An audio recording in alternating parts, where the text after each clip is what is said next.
patrons, this is Megan, and I am back today to finish this mixed media spread. So this one I actually started in a live that you can go back and view on Patreon. So I don't have the footage of everything that's done up until now. But I was talking to my scrappy bestie, Hannah Lemieux, and she was saying, oh, you should add some tissue paper. So I decided that's what I'm going to do. So I'm adding tissue paper, and I'm just using my clear gesso as a glue. I don't know if I should be using it as a glue or what, but it works, and so I'm just going to go with it.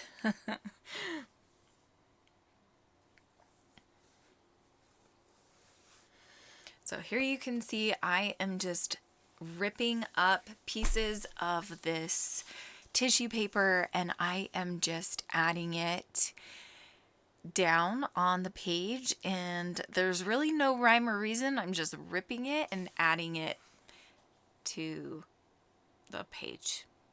Pretty simple process, and I'm just using my fingers to spread around the glue, and it's very technical here, you can see.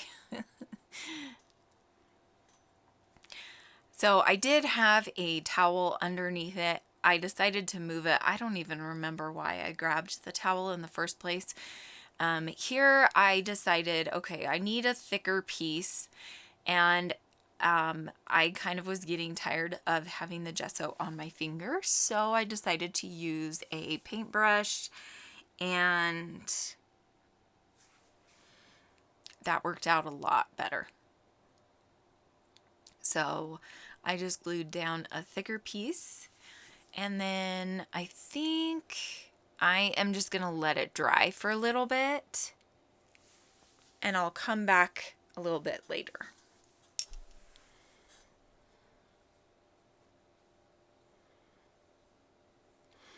Okay, so for some reason I didn't record what I did after that. So here you can see I kind of have some sloppy messes. And then I decide I am going to cut up this mixed media acrylic stencil that I made at Hannah's house.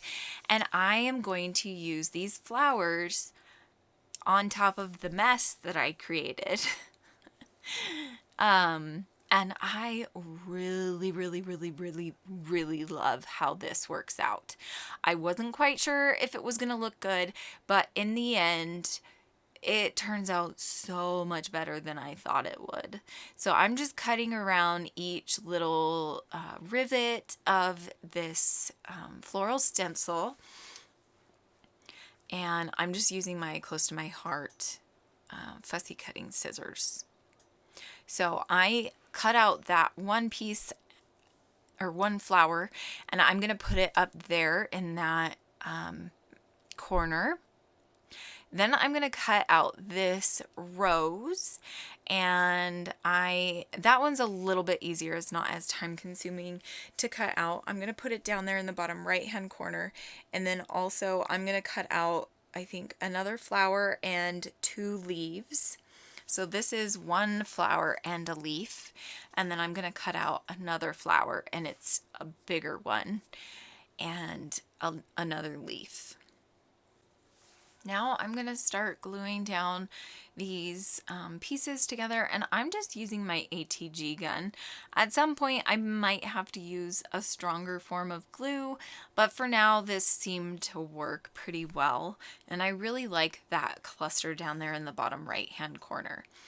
Now I am going through my stamps. I have decided I need an inspirational quote.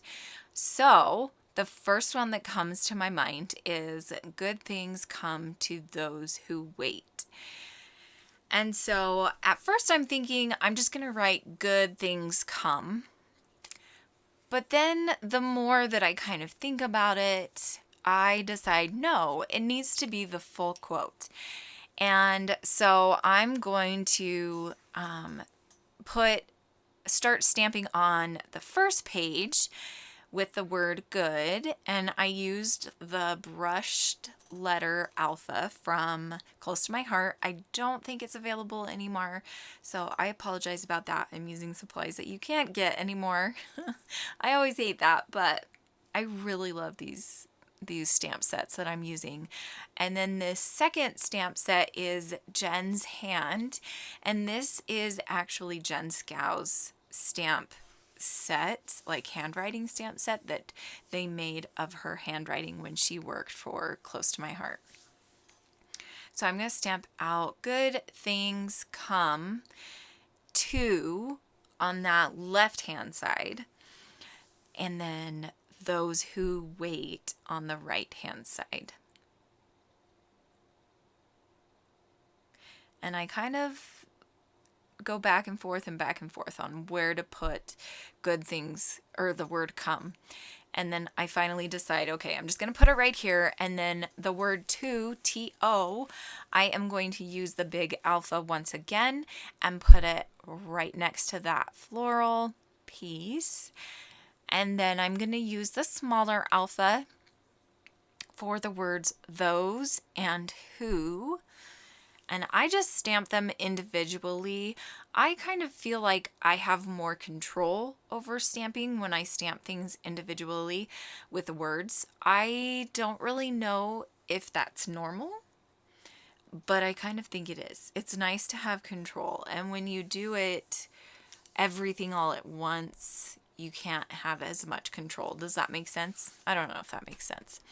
Anyway, now I'm going to do the word wait in the bigger brushed alpha, and I'm just going to put it underneath that phrase and right above the floral.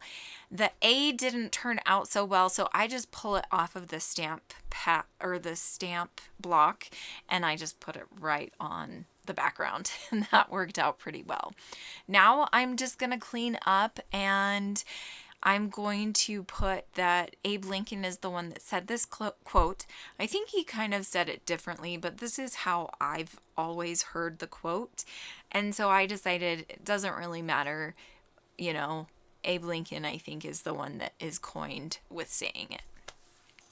So I go ahead and write his name down there. I'm going to glue this flower down. I am going to decide to use my Zotz dot adhesive, and then I'm going to also use some 3D dimensional dots just to make sure that the flower stays popped up and it doesn't get smashed down. Okay, thank you so much for watching. I hope you enjoyed this process. It was quite different than normal process videos for me, but I hope you enjoyed it. Thanks for watching and for being a patron. I really, really appreciate you. Bye!